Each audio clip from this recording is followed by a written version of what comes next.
What's up? My name is Kay and you're watching Disney Channel. Just kidding, just kidding. We're making jambalaya.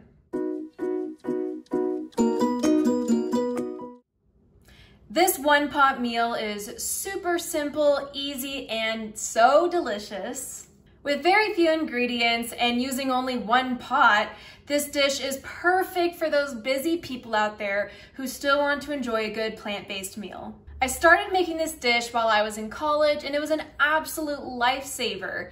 I would batch it and then I would eat the leftovers for the next couple of days for lunch or dinner, and it never took too much time out of my day to cook and clean. This jambalaya is also especially good for those lazy rainy days that you just want to bundle up, eat something warm and delicious inside. Without further ado, did I say this meal was simple? You'll need a yellow onion, a red and green bell pepper, 1 tablespoon of Cajun seasoning, 1 teaspoon of onion powder, 1 teaspoon of garlic powder, a box of jambalaya mix, and 3 plant-based sausages. The Beyond Meat hot Italian ones are definitely best for this recipe. Disclaimer! Make sure that whatever jambalaya mix you use doesn't have any animal products in it. The Zatarain I use does not, but the Tony Chachere's brand has chicken bouillon and says it may contain milk, so make sure that you read the ingredients before using. To chop the bell peppers, I like to slice off the top, then pull out whatever core bits I can. I then do the same to the bottom.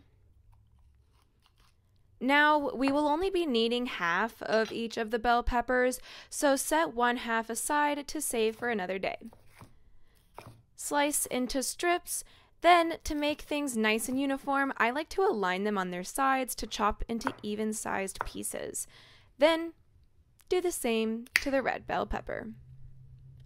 For proportionality, I only use about 1/4 of the yellow onion, so chop that up and try not to cry.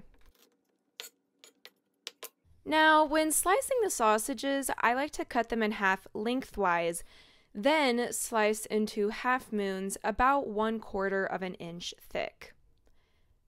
Be careful not to smush your sausages by slicing gently. And that's literally it for prep. Here's all the things, aside from the boxed mix, of course, all chopped up and looking pretty. In a large pot over medium heat, go ahead and toss in those sliced plant-based sausages. They like to stick together, so spread them out as best as you can. Season those babies with a little over half of the Cajun seasoning and stir them up. Now, I don't use any oil to cook them because this brand and flavor of plant-based sausages generate plenty of oil on their own. See that? So you should be good, especially if you're using a non-stick pot like I am. Once they're cooked, which takes about 4, maybe 5 minutes, remove the sausages from the pot while leaving behind as much of the oils and bits as possible. Because these are plant-based, we don't want to overcook them. And there we have our cooked little sausages.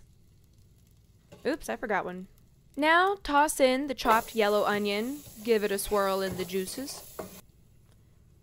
Then toss in the chopped bell peppers and give those a swirl too.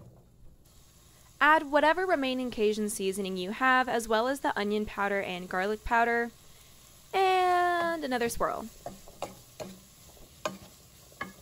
Now add the boxed jambalaya mix and prepare accordingly.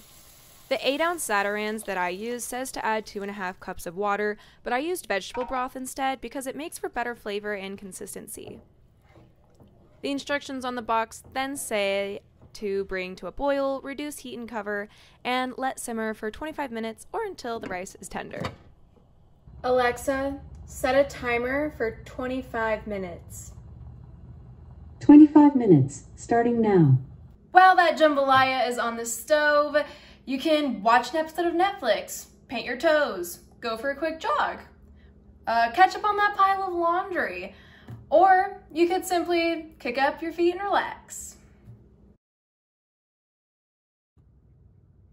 Ooh, would you look at that?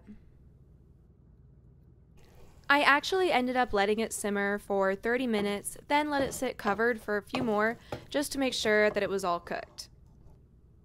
Stir up the mixture, and the last and best part, fold in all those lovely plant-based sausages. That's a pot of gold right there. Serve it up for yourself, family, and friends.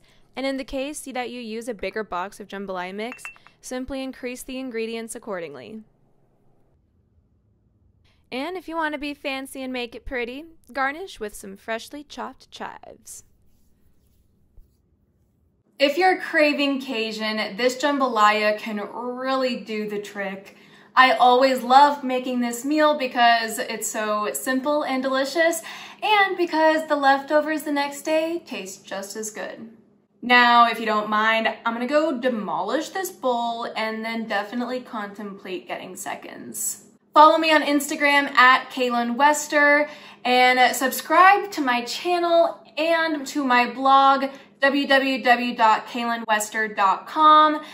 That is also where you will find the written version of this recipe, so make sure to go and check it out, and yeah, y'all stay fed out there.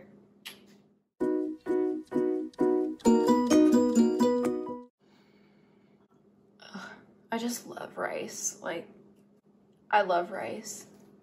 Anything with rice is like always a win in my book.